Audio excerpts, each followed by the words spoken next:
ओम सर्वधर्मस्थापकस्त्वं सर्वधर्मस्वरूपकः आचार्याणां महाचार्यो रामकृष्णाय ते नमः। यथाग्नेर्दाहिका शक्ति रामकृष्णे स्थिता हि या सर्वविद्यास्वरूपां तां शारदां प्रणमाम्यहम्। परतत्त्वे सदा लीनो रामकृष्ण समाज्ञया यो धर्मो स्थापनरतो वीरेशं तं नमाम्यहम्। वीरेशं तं नमाम्यहम्। भगवान श्री रामकृष्ण देव, भगवती माँ शारदा जी और स्वामी जी को प्रणाम अर्पित करता हूँ। मेरे गुरुदेव पूजनीय स्वामी भूतेशानंद जी महाराज को मेरा प्रणाम और आप सभी को मेरा प्रणाम। आज हम लोग श्लोक नंबर 24 से 124 तक हम लोग पढ़ा था। छोटा सा एक्सप्लेनेशन था, उसमें एक भजन के साथ शुरू करें। माँ के ऊपर, डिवाइन मदर के ऊपर है ये। बहुत पहले अजीत सिंह, जगजीत सिंह का एक था माँ के ऊपर वीडियो, कभी इसको गाया भी हूँ और कई सारे बहुत सुंदर सुंदर भजन थे। उस समय एक समय खूब धूम मचाया था उस वीडियो ने। वीडियो तो नहीं, कैसेट, ऑर्डिनरी ऑडियो कैसेट था, वो बहुत पुराना है। सर्वेश्वरी जगदीश्वरी और गाने का टाइटल है सर्वेश्वरी जगदीश्वरी हे मातृरूप महेश्वरी। सर्वेश्वरी जगदीश्वरी हे मातृरूप महेश्वरी। ममतामयी करुणामयी, ममतामयी करुणामयी हे मातृरूप महेश्वरी। सर्वेश्वरी जगदीश्वरी हे मातृरूप महेश्वरी। जगजीवनी संजीवनी समस्त जीवनेश्वरी। जगजीवनी संजीवनी समस्त जीवनेश्वरी हे मातृरूप महेश्वरी। सर्वेश्वरी जगदीश्वरी हे मातृरूप महेश्वरी। जगपालिनी जगतारिणी प्रतिपल भुवन हृदयेश्वरी। जगपालिनी जगतारिणी प्रतिपल भुवन हृदयेश्वरी हे मातृरूप महेश्वरी। सर्वेश्वरी जगदीश्वरी हे मातृरूप महेश्वरी। तमहारिणी शुभकारिणी मनमोहिनी विश्वेश्वरी। तमहारिणी शुभकारिणी मनमोहिनी विश्वेश्वरी हे मातृरूप महेश्वरी। सर्वेश्वरी जगदीश्वरी हे मातृरूप महेश्वरी। ममतामयी करुणामयी, ममतामयी करुणामयी हे मातृरूप महेश्वरी। सर्वेश्वरी जगदीश्वरी हे मातृरूप महेश्वरी।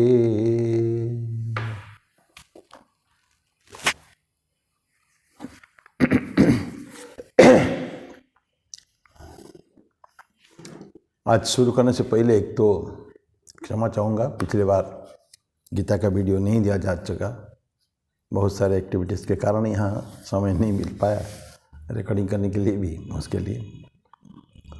तो आज 24 को देखते हुए हम 25 में चलेंगे।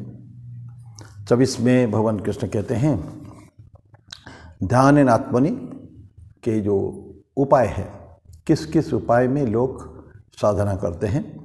ध्यान आत्मनि पश्यन्ति केचित् आत्मना आत्मना अन्य सांख्येन योगेन कर्मयोगेन चापरे, ध्यान से। और ध्यान जो है आपका राजयोग में आता है। ध्यानेन आत्मनि पश्यन्ति, उस ईश्वर को आत्मनि अपने में ही उसको देखते हैं। केचित आत्मनाम आत्मना, अपने अंदर ही।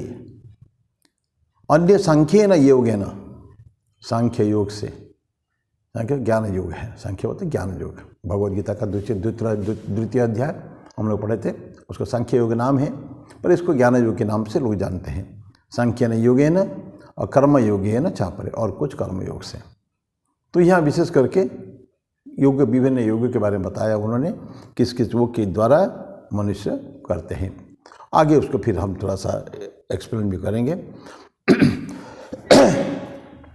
25वां श्लोक है, अन्ये त्वम् अजानन्तः श्रुत्यान्येभ्य उपासते तेपि चाति तरन्त्येव मृत्युम श्रुति परायणः। वो क्या करते हैं, अन्ये तु एवं अजानन्तः, कुछ लोग जानते नहीं, समझते नहीं कुछ। ऐसे लोग होते हैं, अभी शुरू में कुछ जानते नहीं ना कुछ, जब तक कि पूरा डिटेल उनको पास सूचना न, मैंने इन्फॉर्मेशंस न आए, ठीक के साधना में जब रत नहीं हुए हैं अभी भी वो लोग, तो एवं अजानन्तः श्रुत्वा अन्येभ्य उपासते, वो क्या फिर क्या करते हैं, जानते तो नहीं है, तो दूसरे से सुन के सीखते हो। श्रुत्वा सुनकर, अन्येभ्य दूसरे लोगों से। साधक तो विभिन्न है ना, जैसे हम कुछ जानते भी नहीं हैं, तो मैं मेरे जो साथी हैं, साधना के साथी हैं, मेरे फ्रेंड्स हैं, उनसे पूछूंगा। क्लास में जैसे स्टूडेंट होते हैं उस तरह का पूछते हैं, क्या तुमने को समझ पाए कुछ, तो क्या समझा है, मैं उनसे समझूंगा। समझने पर श्रुत्वा अन्येभ्य उपासते, वो उपासना करते हैं। फेथ है ना, विश्वास है। से इसमें जो सूचना अगर हमको ठीक ठीक शब्दों से हमको नहीं मिला, तो हमका जो जिस्ट जो है लोगों से समझ सकते हैं, क्या क्या बोला, क्या है, हमको क्या करना है, हमारा कर्तव्य क्या है। ऐसा बोल के श्रुत्वा अन्येभ्य उपासते, उपासना करते हैं वो ठीक, लेकिन दूसरों से सुन के। तेपि च अति तरन्त्येव मृत्युम, वो भी तरन्त्येव, उस पार होके चले जाते हैं, उस भवसागर जो कहता है ना, पार होके चले, मृत्यु के रूपी सागर को, उसे भवसागर भी कहते हैं हम लोग। श्रुति परायण, और सुनने के, एक्सपर्ट इन लिसनिंग, बस। क्योंकि बहुत सारे लोग पढ़ते नहीं ना। देखिए पहले हम लोग देखे जो वेद था, उपनिषद थे, तो कहाँ लिखा जाता था, इसलिए हमको श्रुति कहते हैं ना। वेद मतलब श्रुति मतलब सुन सुनकर, राइटिंग का कोई प्रोसेस था नहीं है। एग्जैक्टली जैसे लिखा हुआ है, गुरु ने, जो जिसको मंत्रदृष्टा कहते हैं, उसने देखा विजन में, देखकर उन्होंने उसको क्या किया, अपने शिष्यों को बताया, उन शिष्यों ने अपने शिष्यों को बताया। ऐसा बहुत ज़माना गुजर गया उसके अंदर। तो इन द प्रोसेस, ये जो course of transfer of the knowledge from one person to another, इसमें कुछ लॉसेस भी होता है, कुछ चला जाता है, ठीक है। तो होता है, लेकिन लोग फिर उसी को श्रुति परायण, मतलब वो वेद की परिचय को मानने वाले एवं सुनकर साधना करने वाले। तो ये बहुत इम्पोर्टेंट एक सेक्शन उसमें था। अब तो लिखने का प्रोसेस आ गया है, उपनिषद लिखे जाते हैं, वेद लिखे जाते हैं, उसको लिखा नहीं जाता था कुछ। इतना शार्प मेमोरीज। देखिए पहले समय में जब शिष्य के पास गुरु के पास शिष्य आते थे, कई सारे लोग एक साथ आते थे, तो गुरु का एक प्रोसेस था, वो सबको बैठाएगा। सभी यंग हैं, 7, 8, 9 साल उम्र के सभी होते थे उस समय, एकदम यंग डेज में आते थे। तो गुरु बोलेगा, देखो बोलो बच्चों को, मैं कुछ वेद मंत्र का उच्चारण में करूँगा, उसको तुमको ठीक ठीक सुन के मेरे को बोलना है। तो स्लोली बोलते जाएंगे वो, ऐसा होता था। बोलने के बाद पूछते थे, बोलो किस किस को याद आ गया। अब मेमोरी तो ब्रिलियंट होता था उस समय, तो कोई डिस्ट्रैक्शन तो था ही नहीं ना। एक तो छोटे बच्चे, जंगल में, जंगल का परिवेश है, कहीं कुछ एंटरटेनमेंट है ही नहीं, कहीं जाना नहीं, कहीं आना नहीं, गुरु गृह के अलावा उनको कहीं जाना ही नहीं है, किसी से मुलाकात भी नहीं होना है उनके। तो कुछ उसमें से इतना शार्प मेमोरी थे, तो वो बोल देते थे पूरा का पूरा as it is. Narendranath Datta का हम जानते हैं ना, स्वामी विवेकानंद जो है बचपन में लंबे समय वो टीचर बोलते जाते हैं कुछ कुछ, and he remembers word by word. And ठीक एज इट इज़, जैसे बोला था टीचर ने वैसे कर देते हैं, रिप्रोड्यूस। ठीक उसी तरह का पहले होता था। तो इनको बोला जाता था एकश्रुति, मतलब एक बार सुनकर उन्होंने सारे को याद कर लिया। कोई स्टूडेंट नहीं कर पाते थे, टीचर बोलते फिर मैं दोबारा बोलूँगा उसको। फर्स्ट खत्म, उनका तो हो गया जो एकश्रुति वाला है। अब द्विश्रुति, 2 बार बोलेंगे सेम चीज़, उसमें भी काफ़ी सारे जो बचे हुए थे उन्हें भी कर लेते हैं। तो एकश्रुति चले गए, द्विश्रुति चले गए, अब once more that's all, final 3 time बोलने का है। तो बोलते थे कि त्रिश्रुति, तीसरी बार जो बोल देते थे, काफ़ी सारे स्टूडेंट का उसमें हो जाता था। फिर भी कुछ स्टूडेंट जिनका शार्प मेमोरी नहीं हुआ करती थी, वो लोगों का नहीं होता था। टीचर उनको निकालते नहीं थे। Be here my dear boy, तुमको यहाँ रहना है, तुम उस लायक अभी नहीं हुए हो कि तुम अध्ययन कर सको, वेद का अध्ययन कर सको। उन्हें अन्य काम में उसको लगाते थे, डोमेस्टिक वर्क में, लकड़ी लाना, ये करना, गुरु माता को मदद करना, पानी लेके आना, घर का साफ सफाई करना, डिफरेंट मैनुअल जॉब्स उसको देते थे उनको। और धीरे धीरे फिर उनको वॉच करते थे, जब उस लायक हो जाते थे उनको भी फिर इनके साथ मिला देते थे। तो you are so compassionate, you know, बड़ा दयालु तो थे गुरु सब तो ना, गुरु का एक क्वालिटी भी हो दयालु होना। तो ये इस तरह के है कि लोगों को सुन के भी मतलब कि तेपी च अति तरंत्येव मृत्युम श्रुति परायणः, ये 25वां श्लोक है। ये जो 4 योग में है, 4 योग क्या है? भक्ति योग है, इज द इजीएस्ट। ये कहते हैं भक्ति योग बड़ा अन्य योगों की अपेक्षाकृत थोड़ा सा इजी है। भगवान श्री रामकृष्ण देव कहते थे कलिकाल में नारदीय भक्ति ही इम्पोर्टेंट है, यही ही हमको रक्षा करेगा, बाकी कर्म योग नहीं हो पाएगा। ज्ञान योग बड़ा टफ है, और हम ब्रह्मास्मि तत्त्वमसि सब बोलते बोलते तो शुष्क लगता है। इवन राजयोग भी इतना इजी नहीं है, भयंकर कंसंट्रेशन चाहिए, उसके लिए मेंटल कंसंट्रेशन चाहिए, ऐसा बोलते थे। कि प्रैक्टिस करने में भक्ति योग is the easiest. Scriptural knowledge जो है ना, शास्त्र की बातें उनको जानने की आवश्यकता नहीं थी उनको। और डिस्क्रिमिनेशन भी, वैराग्य चाहिए, भयंकर वैराग्य चाहिए, त्याग वैराग्य की बातें ज्ञान योग में आएगा। तो इसको भी करने की आवश्यकता उस समय नहीं थी, नेसेसिटी नहीं थी उनको भक्ति योग के लिए। भक्तियों के लिए कुछ भी नहीं चाहिए, कोई पढ़ाई लिखने करने को नहीं चाहिए। हम ठाकुर बोलते हैं ना, भगवान को ठीक जो प्रेम जो किया है वो गोपियों ने किया या तो श्री चैतन्य ने किया, ठाकुर। और हम कह सकते हैं कि गोपियों ने किया, श्री चैतन्य ने किया और रामकृष्ण देव ने किया। क्या भक्ति की पराकाष्ठा। लेकिन ठाकुर बोलते थे चैतन्य देव ने किया तो प्रेम हुआ, भाव हुआ, महाभाव, या तो प्रेम हुआ या तो फिर गोपियों को हुआ था। गोपियाँ तो पढ़ी लिखी बिल्कुल नहीं थी, एकदम पढ़ी लिखी नहीं थी। तो कैसे उन्होंने भगवान कृष्ण जो ईश्वर जो है सुप्रीम गॉड हेड, उनको कैसे अपना करा लिया? सिर्फ प्रेम के द्वारा, अपन अनाबिल प्योर डिवोशन भक्ति के द्वारा ही उन्होंने किया है, और कुछ नहीं है, कुछ पढ़ा लिखा नहीं है उनको। जब उद्धव आते हैं, उद्धव को भगवान कृष्ण भेजते हैं मथुरा से वृंदावन में जाके, ब्रज भूमि में जाकर उनको समझाने के लिए। इनको कृष्ण तो छोड़ के चले गए थे 11 साल कुछ 2-3 महीना तब हुआ था बाद में, लेकिन उनको याद तो आती है, उन्हें भेजा था उनको, जाओ तो उनको समझाओ। उद्धव भगवान की चिट्ठी लेके आते हैं, पत्र लेके आते हैं। क्या वो सिनारियो मैं भगवान कृष्ण सीरियल में देखा था मैंने। वो जो लेके आते हैं, हाथ में पत्र है भगवान कृष्ण के पास से, अपने कान्हा के पास से, गोपियों को जो आनंदी का तिरेक से, लेकिन पढ़ तो नहीं पाएंगी, कुछ नहीं जानती, पढ़े लिखे बिल्कुल नहीं है वो, ना कुछ उनको स्क्रिप्चरल नॉलेज है, ना कुछ डिस्क्रिमिनेशन है। वो तो ऐसे ही घर की गृहस्थी में रहने वाली ज़्यादातर, कोई है तो शादीशुदा नहीं है, सब कुछ छोड़ के आई है। किसके लिए आई है? भगवान श्री कृष्ण की, सिर्फ कान्हा के प्रेम में। और कान्हा से बहुत बड़े बड़े उनमें थे, उनके छोटे बालक जैसा उनको प्यार करते थे ना, लेकिन इधर मन में है कि भगवान कृष्ण को प्राप्त करने का है।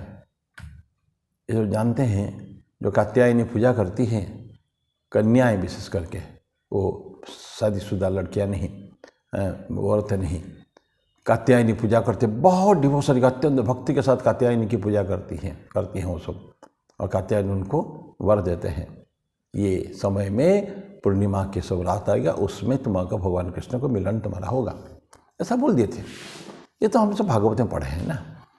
तो लेकिन उन्होंने वो जो पत्र को उद्धव लेके आए हैं, वो पत्र को अपना बनाने के लिए सब आपस में वो करती हैं, टुकड़ा टुकड़ा हो जाता पत्र को, वो जो पत्र कागज़ का टुकड़ा हो जाता, अन्य को होता थोड़ा पढ़ भी सकता था, लेकिन पढ़ भी नहीं सकती है, लेकिन उसको अपने सीने में लगाकर और उनको उनके आवेश में आकर बिल्कुल इतना भावमग्न हो जाती थी कि कृष्ण का पत्र मेरे हाथ में है, पढ़ कुछ नहीं पाती थी। बाकी चीज़ें हम देखेंगे, अब उसमें भागवत में जो है कैसे उद्धव समझाने की कोशिश करते हैं कि तुम जानते नहीं, वो तो सब परब्रह्म सब में प्रत्येक में स्थित है। ये गोपियाँ बोलती हम लोग कुछ नहीं जानती हैं, हमारे लिए हमारा कान्हा ही हमारे लिए सब कुछ है। और मोर मुकुटधारी कान्हा जो है, कनेर का फूल लगाना एब्सोल्युटली पूरे के पूरे नेचुरल, बिल्कुल जब मन में जो वस्तु प्राप्त होते हैं उसी वस्तु को भगवान कृष्ण उसका यूज़ करते थे। क्या सुंदर उनका स्तोत्र भी ऐसी में ही है, उनके ऊपर जो सूत्र लिखा गया वही है। तो ऐसा भगवान कृष्ण को चाहती हैं वो। माता यशोदा को भी समझाने के लिए कोशिश करते हैं उद्धव। माता बोलती कि मैं तो समझती हूँ मेरा कान्हा को समझती हूँ मैं, वो कहाँ है, कैसा है, मेरा कान्हा कैसा है। समझाने की उद्धव कोशिश करता है कि आपका कान्हा को कुछ नहीं, सब फर्स्ट क्लास है, और वो तो परब्रह्म है, सभी को तो सभी के हृदय में वही निवास करते हैं, सभी के हृदय में, कोई को समझते नहीं है इसको। इस तरह के बाद भी कथा आती है, द्वारका जाती है वो लोग, द्वारका में देखते हैं कि कृष्ण बैठा हुए हैं, क्या पहन के बैठे हुए हैं, मोर मुकुट नहीं, कनेर का फूल नहीं, बड़ा बड़ा वैजयंती माला और क्या क्या सब माला पहन के बैठते हैं, सब हीरे की मोती के माला, और इधर मुकुट है, सोने का मुकुट। तो ये गोपियाँ बोलती हैं हमारे कान्हा कहाँ है। तो हम लोग कान्हा को दर्शन नहीं हुआ, किसी और को दर्शन करके अपने प्राण हमने हृदय को उनको दे के हम क्या व्यभिचार नहीं बनेगी हम, ये भावनाएं मन में है। तो गोपियाँ जो क्या हुआ, उन्होंने लॉर्ड भगवान कृष्ण को कैसे क्या अपना बनाया, केवल भक्ति के द्वारा ही बताया। लेकिन फिर भी संतों का कहना है, अगर लर्निंग या विजडम ज्ञान, लर्निंग मतलब जो स्क्रिप्चरल लर्निंग जो है, पढ़ाई करने का जो है, उसके भाषा को समझना, उसको ये अगर उसके साथ जोड़ दिया जाए, प्रॉपर्ली अगर यूटिलाइज किया जाए, भक्ति रहे, प्योर भक्ति रहे, लेकिन फिर भी इसके भी थोड़ा ज्ञान रहे, तो ये जो मिश्रण जो होगा ज्ञान का, भक्ति का और जो स्क्रिप्चरल नॉलेज का, इस का जो होगा मिश्रण, तो ये अपने साधक को ये और ज़्यादा फायदा पहुंचा सकता है, उसको उनके आध्यात्मिक पथ में अग्रसर होने के लिए खूब बड़े बनता है, सहायक होते ही ये उनका प्रोग्रेस खूब होता है। तो ये होता है क्या है जो हमने पढ़ा इस श्लोक में कि प्योर भक्ति के द्वारा दूसरों से सुनकर श्रुति परायणा जो है, ये ऐसा एक वचन है। तो उनको विभिन्न प्रकार के भाव से उनको भगवान को प्राप्त करने की कोशिश करते हैं, लेकिन कहते हैं कि कलि युग में ठाकुर भी कहते थे कि नारद भक्ति ही मेन है। उनके गुणगान करो, किनके, ईश्वर के गुणगान करो, उन्हीं के नाम जपो, उनके नाम के संकीर्तन एवं गुणगान ये हमेशा ये होते रहना चाहिए। नवदा भक्ति में सा है श्रवणम कीर्तनम विष्णु स्मरणम पाद सेवनम, ये सब करके नवदा भक्ति जो है, 9 टाइप का भक्ति जो है, ये सब आके मिलता है भागवत में सारे। श्री रामकृष्ण की कुछ वाणी हम सुने इसमें। डिवोशन टू द लॉर्ड में be comparable to a fire lion, बोलते हैं कि ये भक्ति, ईश्वर भक्ति कैसा है, एक सिंह के जैसा है। सिंह सब खा जाता है, सब किसको खाता है सिंह? सिंह खाता है जानवर को, भेड़ बकरी इनको पकड़ के खा जाता सिंह है। लेकिन ये जो खाता है क्या है, ये जो लस्ट ग्रीड, हमारा जो प्रेम रूपी जो व्याघ्र जो है, ये खाता है। इस तरह के दुश्मन, वो भी प्राणी ये भी जो काम, क्रोध, लोभ, मोह, मद, अहंकार, मत्सर, ये सो जैसा षड रिपु है, इसको खा जाता है। ये कौन? ये इंसान के अंदर जो है, ये भक्ति के मार्ग में जो अग्रसर होते हैं, भक्त जो है उसके पास कुछ ही नहीं रहता, काम, क्रोध कुछ नहीं रहता है। एब्सोल्युटली पूरे का सारे मन प्राण जो है ईश्वर के चरणों में समर्पित है, इसलिए कुछ उनको ये सब चीज़ कुछ अलोना लगता है सारे। He doesn't like any such things, आएगा ही नहीं अंदर, कभी भी नहीं आएगा। तो भक्ति भाव में जो अब पूरा प्लावन जो आता है भक्ति के, उस समय में सारे उड़ जाते हैं, इसको सारे जितने चीज़ें हैं कुछ रहती नहीं है उनके अंदर। तो इसलिए अपने को भक्त को बड़ी काफ़ी उनको क्या करना पड़ता है, तो कोई इसको रहेगा ही नहीं जैसे, क्योंकि मन 24 आवर्स हमेशा प्रति क्षण क्षण में ईश्वर के पादपद्म में लगा हुआ है। उसको ये काम क्रोध के लिए, अहंकार के लिए कोई समय ही नहीं है, कैन नॉट डू इट। उसके लिए तो एकमात्र ओनली आराध्य वस्तु, ओनली प्राप्तव्य जो है वो है ईश्वर, भगवान कृष्ण, भगवान है, ईश्वर है। तो इसलिए कुछ और वो चाहता नहीं है। इसलिए जब जिसको भक्ति का उद्रेक होता है तो धीरे धीरे एक एक करके तो क्या होता है, सो खत्म हो जाता है सारे जितने भी हमारे रिपु है, षड रिपु जो हम लोग कहते हैं, वो सब धीरे धीरे खत्म हो जाते हैं। अब कहते हैं जो 4 योग जो हमने पढ़ा है, कर्म योग, राज योग, भक्ति योग और ज्ञान योग, हम पढ़ता है, इम्पोर्टेंट सभी है। गीता में सबकी इक्वल इम्पोर्टेंस दिया है, सभी अच्छा है।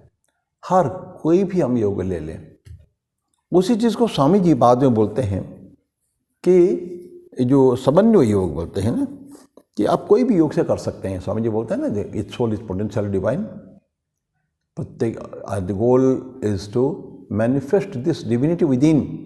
अंतर्निहित जो भक्ति है, देवत्व है, उसको परिप्रकाशित करना है।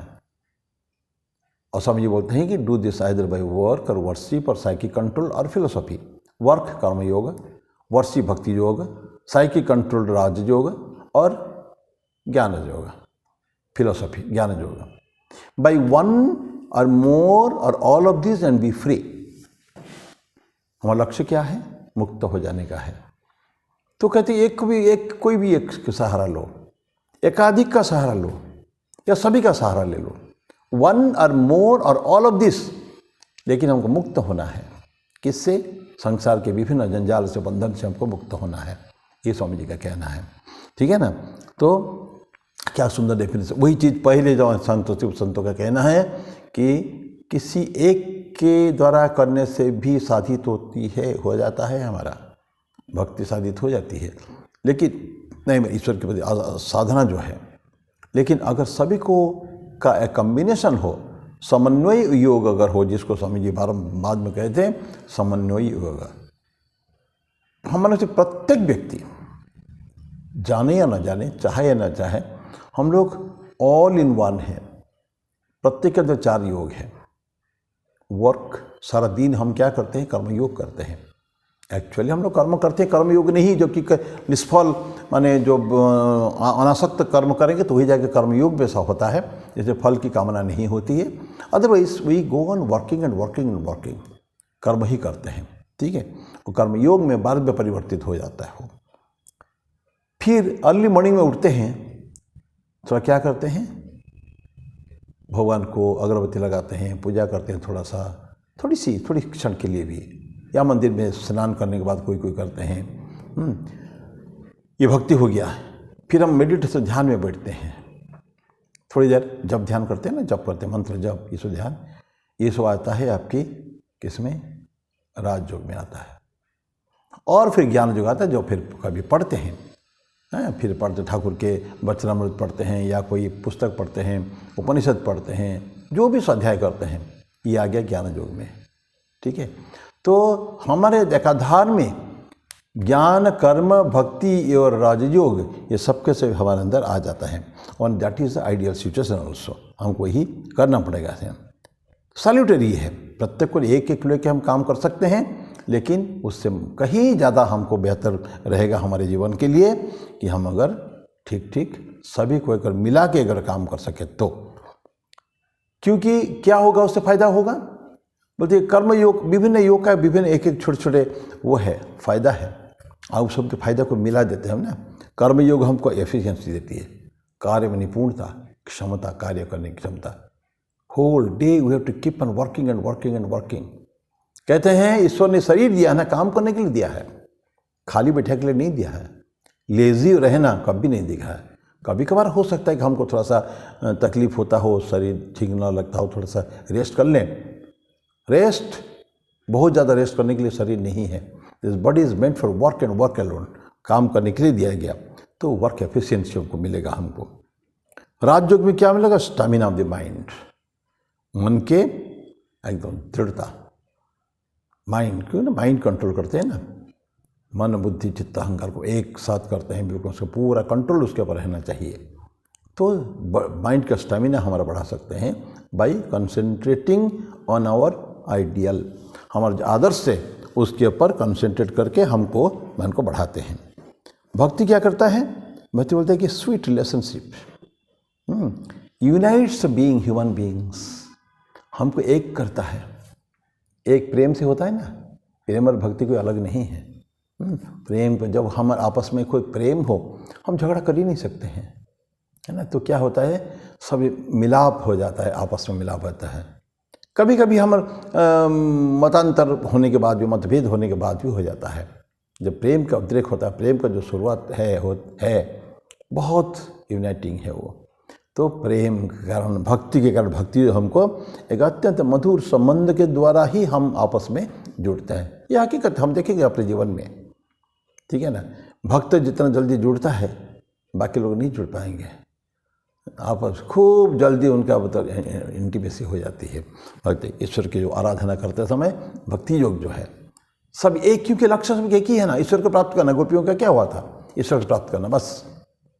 कोई नहीं सोचता था मेरा क्या होगा, उसको क्या होगा। सब कृष्ण के सामीप्य चाहते थे, भगवान कृष्ण के। जिसको भगवान कृष्ण ने दिया उस चंद्रमा की रात में, पूर्णिमा पूनम की रात में, जो महारास जिसको कहते हैं, रासक क्रीड़ा, प्रत्येक के साथ एक है कृष्ण। ये कृष्ण की लीला। सब जानते हैं मेरे साथ कृष्ण है, लेकिन हर औरत माने लेडी के पास, प्रत्येक गोपी के पास एक है कृष्ण है। वो जो आनंद है, उनको मिलन का आनंद, जिसके लिए उन्होंने इतनी तपस्या की थी, भगवान कृष्ण ने उनको वो दिया। तो ये विभिन्न योग का फायदा क्या है? ज्ञान से हमको इंटेलेक्ट की वृद्धि होती है, लुमिनस, एक आलोकमय हो जाता है जीवन, एक है ना। तो ये सब 4 योगों का फायदा है ये।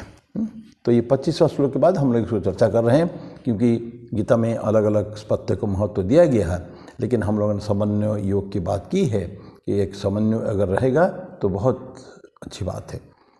तो ये 25वां श्लोक था। अभी नाउ 26 26 में बोलते हैं, यावत् संजायते किंचित सत्वम स्थावर जंगमम क्षत्र क्षत्र संयोगात् तद्विद्धि भरतर्षभ। यावत् संजायते किंचित सत्वम स्थावर जंगमम, यावत् जब तक संजायते जात होता है, जन्म लेता है, किंचित थोड़ी सी भी सत्वम, सत्व गुण जो आप होती है, स्थापना होती है। क्षत्र क्षत्रज्ञ संयोगात्, कैसे होता है वो? क्षत्र क्षत्रज्ञ के संयोग से। हम अभी भी क्षत्र क्षत्रज्ञ योग में हैं। क्षत्र क्या है? क्षत्रज्ञ क्या है? क्षेत्र क्या है? प्रकृति। और क्षत्रज्ञ होता है जो क्षेत्र को, सारे क्षेत्र को जानने वाला जो होता है, वो होता है क्षत्रज्ञ। अभी जो मिलन होगा, क्षत्र क्षत्र के संयोगात तद्विद्धि परतर्षभ, तुम ऐसा जानो। तो ये 26वां श्लोक है, ठीक है। एनालॉजी हम देते हैं कि दोनों को मिलान होता है ना, दोनों को मिलन से एक बहुत सुंदर इफेक्ट होता है। सिनेमाटोग्राफी एक बार कभी हमने चर्चा किया था मेरे ख्याल में। सिनेमा में बैठते हैं, जब वो बैठते हैं टिकट काट कर, तो सामने क्या देखते हैं? एक स्क्रीन है या एक दीवार है, सफ़ेद दीवार है। पीछे से जो प्रोजेक्टर हाउस है, वहाँ से देखिए छोटा छोटा होल वगैरह होता है, उसके अंदर पावरफुल लाइट आता है। तो लाइट के जो है फोटोग्राफी इतना सुंदर है कि जो इसके ऊपर स्क्रीन है एब्सोल्युटली इनर्ट, उसका कोई जीवन नहीं है। लेकिन वहाँ से जो लाइट आता है, मूविंग लाइट्स हैं, विभिन्न इफेक्ट्स होता है, लाइट का विभिन्न इफेक्ट, फोटोग्राफी है, सुंदर फोटोग्राफी होता है।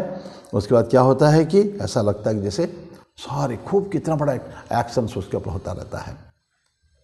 बड़े बड़े लोग सब आपस नाचते गाते हैं, फाइटिंग होता है, एरोप्लेन उड़ता है, ट्रेन चलता है, युद्ध होता है। मतलब हम देखते हैं सिनेमा तो बहुत छोटपन में देखा है। उस समय तो और भी आनंद आता था ना, समझ में नहीं पड़ता था कुछ, बाप रे कैसे होता है यहाँ। लोग जो गुस्सा होते थे उसके ऊपर, विलियन के ऊपर, तो पता नहीं जूता फुता मारते थे, लगता लगे यही है, पर जूता कहाँ से जाके लगेगा, उसके ऊपर स्क्रीन के ऊपर लगेगा। स्क्रीन निर्जीव है, उसके ऊपर तो कुछ है ही नहीं। तो ये बोलते हैं कि जो क्षेत्र के ठीक ऐसे ही है। तो ये एनालॉजी है ये ना, कि ये हमको समझाएगा कि क्षेत्र के मिलन में क्या होता है। जैसे बोलता है कि light, moving light and shadow, छाया, आलोक और छाया, इसका एक सम्मिश्रण, ठीक डोजेस में, मतलब जो एग्जैक्टली, और कैमरामैन वालों का वो ट्रिक है वो। तो देखते इफेक्ट क्या आता है हमको, बहुत बड़ा एक्शंस आता है। आग जलता है, हम देखते हैं आग जलता है, फायर बिल्कुल है, तो लगे कि जल जाएगा सब कुछ, पूरा हॉल जैसे जल जाएगा। नहीं, हॉल नहीं जलेगा, क्योंकि फोटोग्राफी थी। जब फटक से कैमरा बंद कर देंगे इधर कुछ नहीं, वो स्क्रीन ही है। तो ठीक इस तरह का है। तो नेचर में क्या होता है, ये एक्टिव, फुल्ली एक्टिव है क्या नेचर, और लगता है इनएक्टिव लगता है हमारा वो जो क्षेत्रज्ञ। लेकिन जो दोनों का मिलन होता है, तो ऑल दिस होल जो सिनारियो जो हम देखते हैं, जो कार्यक्रम जितना होता है, ये सब उसी के द्वारा होता है, जब दोनों का जो मिलन जो होता है। तो ये बहुत एक्टिव मनुष्य है, बहुत एक्टिव कुछ है ना, काइनेटिक, स्टैटिक एंड काइनेटिक में, ये फिजिक्स में हम लोग पढ़ते हैं। स्टैटिक मतलब स्थिर, काइनेटिक मतलब मूविंग, एक्टिव। ये दोनों का मिलन में एक स्टैटिक है, स्टैटिक स्क्रीन है, और डायनामिक आपका लाइट एंड शैडो जो है ये डायनामिक है। तो इसलिए, और फायर के मैंने बता दिया है, ठीक है। तो ये क्षेत्र का ठीक उसी तरह का ही है। एक उसमें से इनसेंसेंट है और एक सेंसेंट है, माने एक जीवित है, जीवंत है, और एक जीवंत नहीं है, इनर्ट है। पुरुष जो होता है ना, शांत है। ठाकुर बोलते हैं, जिसको मैं ब्रह्म कहता हूँ उन्हीं को मैं शक्ति भी कहता हूँ। ब्रह्म कब है, जब निष्क्रिय है, कुछ करता नहीं है, सृष्टि स्थिति प्रलय कुछ नहीं होता है। लेकिन दैट इज एक प्रिंसिपल, एक्टिव प्रिंसिपल वही है, उसी के द्वारा ही प्रकृति का खेल है। लेकिन खुद इनर्ट रहता है। लेकिन उसके प्रेजेंस में ही, जब तक पुरुष नहीं हो, प्रकृति में कुछ होना नहीं है कुछ भी। तो पुरुष के कारण प्रकृति में जो कुछ खेल है, लेकिन एक्टिव है प्रकृति। ये कहते हैं कि ये इनर्ट है। तो ठाकुर बोलते हैं, जब वो सृष्टि स्थिति प्रलय वो करते हैं, तो मैं उनको प्रकृति कहता हूँ, मैं उसको माँ कहता हूँ, काली कहता हूँ, दुर्गा कहता हूँ। दैट हाईएस्ट एक्टिविटी, जबरदस्त फायर्स एक्टिविटी उनका अंदर है। युद्ध होता है, देखिए ना कितना होता है। माँ दुर्गा को पैदा करते हैं, विभिन्न अवतारों के विभिन्न अंश देकर, अपना आयुध देकर माँ दुर्गा जो होती है, फिर माँ दुर्गा के युद्ध देखिए क्या फायर्स, जबरदस्त। दुर्गा सप्तशती में है, चंडी में जो पढ़ते हैं हम लोग, क्या संहार लीला चलती है उसमें, कभी डर लगता है जो उनके है। सब कुछ डिवॉरिंग पर्सनैलिटी, ऑल डिवॉर, सब सर्वग्रासी जो है माँ का रूप उस समय रहता ही है, रहता है माँ का रूप। देखिए जब महाकाली, महासरस्वती और महालक्ष्मी, उनका जो संहार जो चलता है, और मुख को प्रसार है। जो रक्त बीज का जो है एक एक बूंद जो नीचे गिरेगा, तो उसमें से फिर एक उसी तरह का पैदा होगा रक्त बीज। इसलिए बोला कि एक बूंद भी रक्त उसका ज़मीन में ना पड़े, तो मुख का और प्रसारण करो। सारे चारों तरफ उनका मुख में जो भी होता है, हाथी घोड़ा वो रथ और सब कुछ, सब एवरीथिंग गोज इनसाइड। बड़ा ज़बरदस्त, बहुत सुंदर सीनरी। वो जो सीन जो है, सोचा फिर कल्पना कर सकते हैं कैसे पूरा युद्ध क्षेत्र को उसने मुख प्रसारण करके उसको सारे व्हाट एवर हैपन्स इनसाइड अपना उसके अंदर। तो ये होता प्रकृति का खेल है। सृष्टि, माँ ने सृष्टि की है, स्थिति रखी है, प्रलय भी वही कर रही है। तो सृष्टि स्थिति प्रलय जहाँ होता है उसको ठाकुर बोलते हैं, मैं उसको क्या कहता हूँ, मैं उसको कहता हूँ माँ काली दुर्गा, एक्टिव एनर्जी। सो वो है। तो ये दोनों के मिलन में ही ये दोनों जब आइडेंटिफाई अपने आपस में मिलते हैं तो जाके हम देखते हैं कि बहुत कुछ होता है। लेकिन इंसान जो है ना, ये महत्वपूर्ण बातें हैं जो अज्ञान के कारण, इग्नोरेंस के कारण मनुष्य बोलता है कि ये सारे जो कैरेक्टरिस्टिक्स जो है ना वो अपने अंदर आरोपित कर लेता है। वो ये सबसे बड़ा दुख है। सबसे बड़ा ज्ञान के कारण जो है मनुष्य क्या बोलता है कि मैं आत्मा नहीं हूँ, मैं तो शरीर हूँ, मन हूँ, बुद्धि हूँ। जबकि कहा जाता है मन बुद्धि अहंकार चित्तानि न हम न च श्रोत्र जिह्वे न च घ्राण नेत्रे। तो निर्वाण षटकम जो है आदि शंकर का है, चिदानंद रूप शिवोहम शिवोहम, मैं उस सच्चिदानंद स्वरूप हूँ, मैं शिव हूँ, मैं शिव हूँ। ये बात तो कहते हैं ना। तो ये होता है अज्ञान लोगों के लिए होता है।